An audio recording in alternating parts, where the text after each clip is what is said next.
Hi guys, it's Jordan here and welcome to True Crime UK. I'm going to start this video with a warning that I will be talking about the murder of a child, so viewer discretion is advised. If you're new to the channel, please hit the like button and subscribe and help me grow the channel. Also, hit the bell so you get notifications when my videos come out.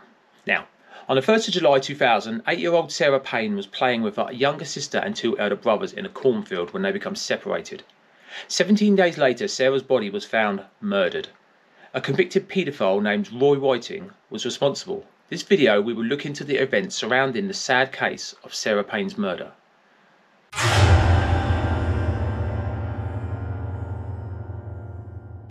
Sarah Payne was a normal, happy 8-year-old girl. She had 3 other siblings, a younger sister and 2 elder brothers. Sarah was the first girl to be born in the family to be born for some time, so Sarah was showered with girly gifts like pink frilly socks and dresses. On the morning of the 1st of July at the family home in Hersham, Surrey, the family made a trip to Kingston Gorse in West Sussex to visit Sarah's father's parents. After dinner, the family decided to take the short walk to Kingston Gorse beach. After a brief period of throwing stones into the sea, Sarah's parents and Mike's father went to visit friends nearby, leaving the children to play on the beach. Sarah's brothers were 12 and 13 and were considered responsible for their age. Sarah's parents, Sarah and Mike, had stopped at the local pub for a quick half pint before returning home. When they got there, Mike's mother was stood outside holding Sarah's sister's hand tightly. Sarah's brothers were stood next to her. "Have you got Sarah?" she asked. The boys added, "I can't find her. Can't find her." They had only been 150 yards away from the grandparents' house, and now Sarah was nowhere to be seen. The family then searched the immediate area for Sarah, but there was no sign of her. According to Sarah's brothers, they had gone to play in a local cornfield, something the children had done many times before. Upon playing, Sarah had become separated from her siblings and in an instant vanished. After an hour of searching with the help of some local residents, there was still no sign of Sarah, so the police were called. Emergency, which service? Please, I've lost my daughter. Police, thank you. Can I call you through the police emergency? What's the problem? I've lost my 8-year-old daughter. She's been missing about an hour and 3/4 now. Due to Sarah's age, this was classified as a high-profile incident and priority was given in regards to Sussex police resources. Police officers and numerous volunteers scoured the area for clues to Sarah's disappearance, but Sarah was nowhere to be seen. Sarah's older brother informed the police that on the way back home he had seen a large white van with a scruffy occupant. The driver noticed him, smiled and waved. Sarah had been missing for 24 hours now, and the police were becoming increasingly concerned for her welfare, fearing she may have been abducted. On the evening of the 2nd of July 2000, officers from Sussex Police first visited Roy Whiting at his seafront flat in Littlehampton as part of their inquiries. He stated that at the time of Sarah's disappearance he was at a fun fair in Brighton. Police considered Whiting to be a bit vague and his whole demeanour to be suspicious. Police then made the decision to put Whiting under surveillance.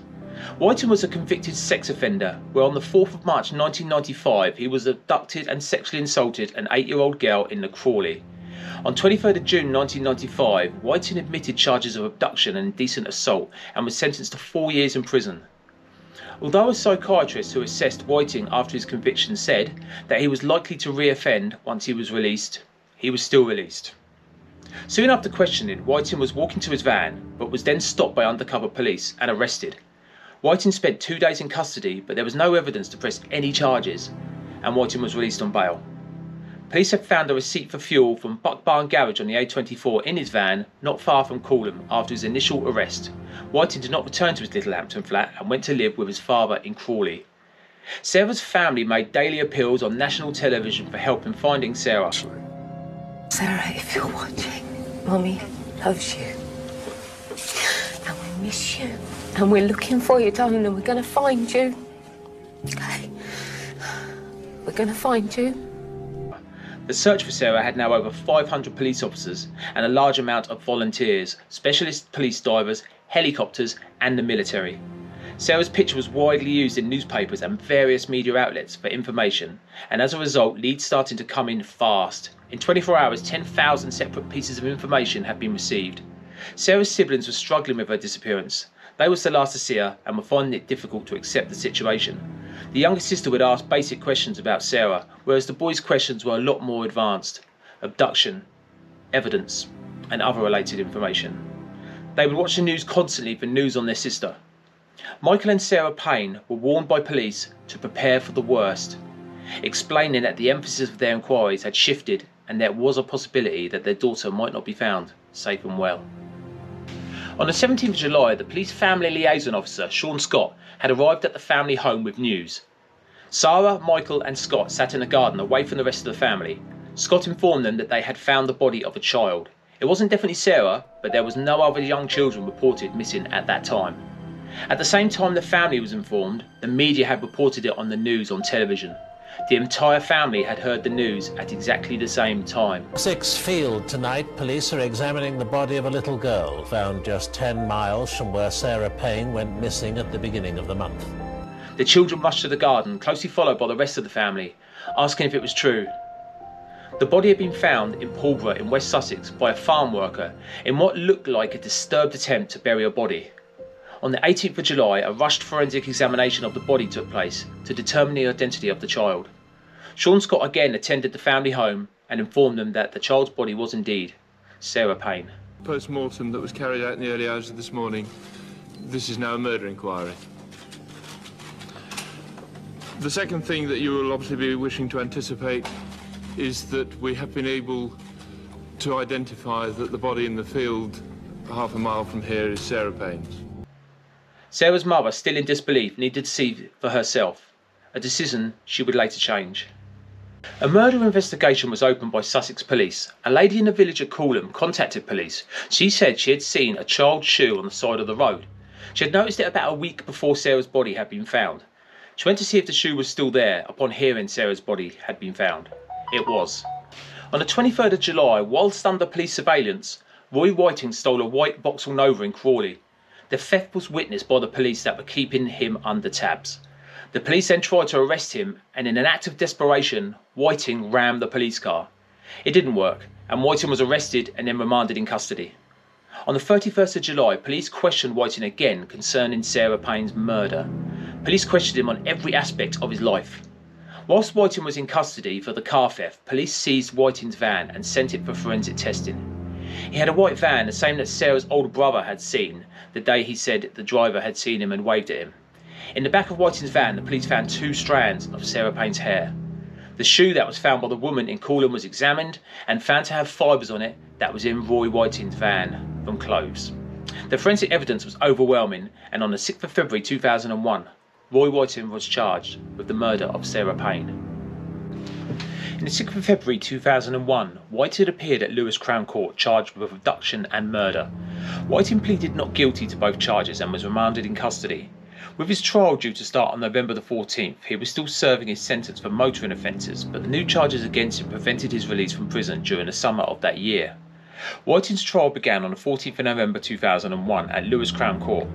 The jury heard from several witnesses. The key witnesses included Sarah Payne's oldest brother, who had seen a scruffy-looking man with yellowish teeth driving through Kingston Gauze on the evening that Sarah Payne went missing. One of Payne's shoes was found by a member of the public in a country lane, and forensic tests had found fibres from Whiting's van on the shoe. This was the only item of Payne's clothing ever to be recovered. A strand of blonde hair on a t-shirt was found in Whiting's van. A DNA test established there was a 1 in a billion chance of it belonging to anyone other than Sarah Payne. The jury also heard the testimony of 2 motorists who recalled a white van being parked at the roadside and pulling off a track on the evening of the 1st of July 2000, near the site where Sarah Payne's body was later found. On the 12th of December 2001, after a 4-week trial before Mr Justice Curtis and the jury, Whiting was convicted of the abduction and the murder of Sarah Payne, and he was sentenced to life imprisonment. The trial judge said it was a rare case in which a life sentence should mean life. On the 4th of August 2002, Whiting was attacked with a razor by another prisoner while fetching hot water at HM Prison Wakefield. Convicted killer Ricky Dragaskis was found guilty of carrying out the slashing, which left Whiting with a 6-inch scar on his right cheek. Dragaskis received a 6-year sentence. In July 2011, Whiting was again attacked in prison, this time stabbed in the eye. No charge was pressed by Whiting, and consequently a police investigation into the assault was not undertaken. Whiting's injuries were not thought to be life-threatening. His attacker on this occasion was convicted double murderer Gary Vinter. A third attack on Whiting took place on the 8th of November 2018, when he was stabbed by 2 other prisoners in his cell at HM Prison Wakefield. He was taken to hospital for treatment but returned to prison shortly after in a stable condition. The campaign for Sarah's Law was spearheaded by the News of the World newspaper and began in July 2000 in response to Payne's murder. Her parents backed the campaign.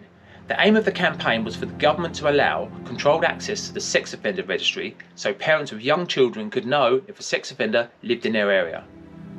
Payne's mother had always insisted that such a law would have saved her daughter's life. A modified scheme whereby parents can inquire about a named individual with regular access to their children was introduced in 4 pilot areas of England and Wales in September 2008. In August 2010, the Home Office announced that after proving successful, the Child Sex Offender Disclosure Scheme would be extended to cover the whole of England and Wales by spring 2011. The murder of Sarah Payne is a prime example of sex offenders being let out of prison and not being supervised when they are still clearly a threat. This is a devastating and shocking case. Sarah Payne deserves a lot of respect for fighting for Sarah's Law, so she could try and prevent this happening to another family. Sarah once stated that a paedophiles only exists because of secrecy.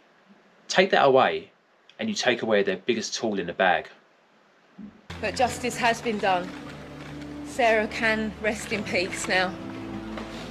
But let's make sure that this stops happening time and time again.